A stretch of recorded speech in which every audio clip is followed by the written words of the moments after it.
우리가 기후변화를 이야기할 때 보통 뭘 떠올리시나요?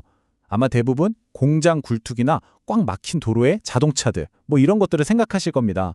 그런데요, 만약 기후위기 논의에서 가장 거대한 탄소 발자국을 남기면서도 이상하게 투명하게는 잘 드러나지 않는 존재가 있다면 어떨까요?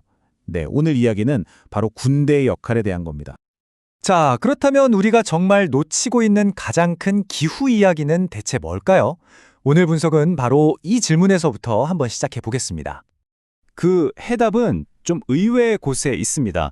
오늘 살펴볼 자료는요, 바로 전 세계에서 벌어지는 군사활동과 기후위기 사이에 아주 직접적인 연결고리가 있다고 지적합니다. 이건 사실 우리가 기후 문제를 생각할 때 쉽게 떠올리지는 못했던 지점이죠. 이 연결고리를 이해하기 위한 첫 번째 퍼즐 조각은요, 바로 녹색 안보라는 개념이 가진 아주 묘한 역설입니다. 이 역설의 중심에는 바로 군산 복합체가 자리 잡고 있습니다. 군대와 방위 산업이 서로의 이익을 위해서 아주 긴밀하게 얽혀 있는 이 거대한 시스템이 바로 오늘 이야기의 핵심 행위자라고 할 수 있겠습니다. 바로 이 군산 복합체가 기후 위기 시대에 새롭게 내세우는 전략이 있는데요. 그게 바로 녹색 안보라는 겁니다. 어때요? 이름만 들으면 마치 군대가 환경을 지키는 것처럼 굉장히 긍정적으로 들리지 않나요? 실제로 녹색 안보라는 깃발 아래서 군산 복합체는요, 미군이 개입한 여러 나라에서 재생에너지나 전기차 같은 친환경 분야에 정말 막대한 돈을 투자해 왔습니다. 겉으로만 보면 이건 기후위기에 대응하는 완벽한 해결책처럼 보이죠. 하지만 바로 여기에 역설이 있습니다. 이 모든 투자가 시민들의 감시나 제대로 된 공적인 토론을 완전히 비껴가서 이루어진다는 점이에요.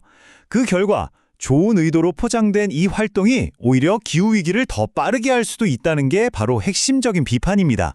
정말 아이러니하죠? 녹색 안보라는 좀 보이지 않는 전략 뒤에는요, 사실 훨씬 더 직접적이고 파괴적인 현실이 있습니다. 바로 전쟁, 그 자체가 남기는 어마어마한 탄소 발자국입니다. 1억 4,100만 톤. 이게 무슨 숫자일까요? 단 하나의 전쟁, 바로 이라크 전쟁 초기 4년 동안에만 배출된 이산화탄소의 양입니다. 이 숫자가 얼마나 충격적인지 다른 것과 비교해보면 더 명확해집니다. 단 4년간의 전쟁이 뿜어낸 탄소량이요, 무려 139개 국가가 1년 동안 배출하는 양과 똑같다는 뜻입니다. 전쟁이 기후에 미치는 영향이 얼마나 막대한지 정말 제대로 보여주는 대목이죠.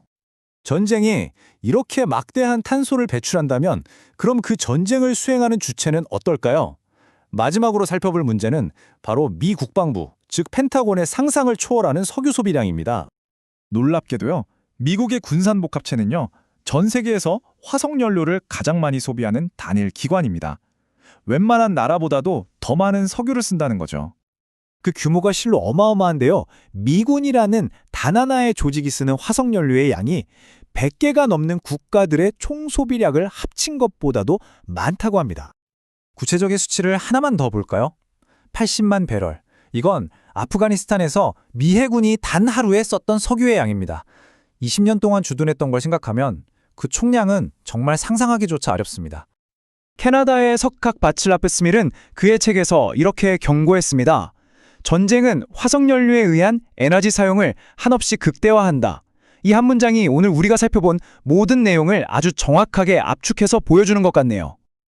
자, 그렇다면 이 모든 사실은 우리에게 뭘 말해주고 있는 걸까요?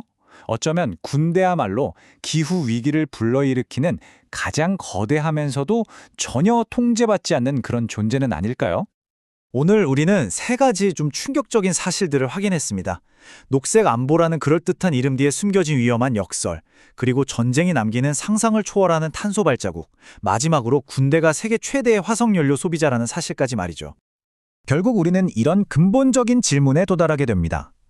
국가안보라는 이름 아래 그 어떤 규제도 받지 않고 이렇게 엄청난 탄소를 배출하는 군사활동 앞에서 과연 우리가 맺고 있는 수많은 국제 기후협약들은 정말 진정한 힘을 가질 수 있을까요?